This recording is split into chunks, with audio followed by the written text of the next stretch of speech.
চাঁদপুরের মেঘনা নদীতে আটকা পড়া লঞ্চ থেকে ১০৫ জন যাত্রীকে উদ্ধার করেছে কোস্টগার্ড।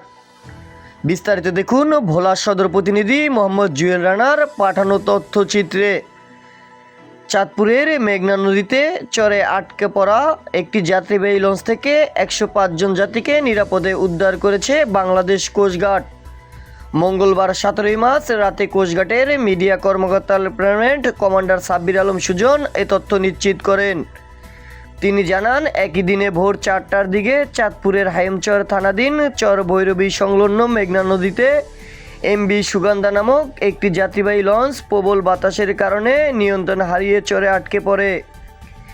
এ সময় লঞ্চে থাকা এক যাত্রী জাতীয় জরুরি সেবা 999-এ কল করে সহায়তা চান। খবর পেয়ে কোস্টগার্ড স্টেশন কালীগঞ্জ দ্রুত ঘটনাস্থলে পৌঁছে উদ্ধার অভিযান পরিচালনা করে। পরে ট্রলারের মধ্যে আটকে পড়া ১০৫ জন যাত্রীকে নিরাপদে ভোলার ইলিশা লঞ্চঘাটে পৌঁছে দেওয়া হয়। তিনি আরও জানান, জনসেবায় বাংলাদেশ কোস্টগার্ড সর্বদাই নিয়োজিত রয়েছে এবং ভবিষ্যতেও এ ধরনের কার্যক্রম অব্যাহত থাকবে। ভোলা 24, তানজিল আহমেদ।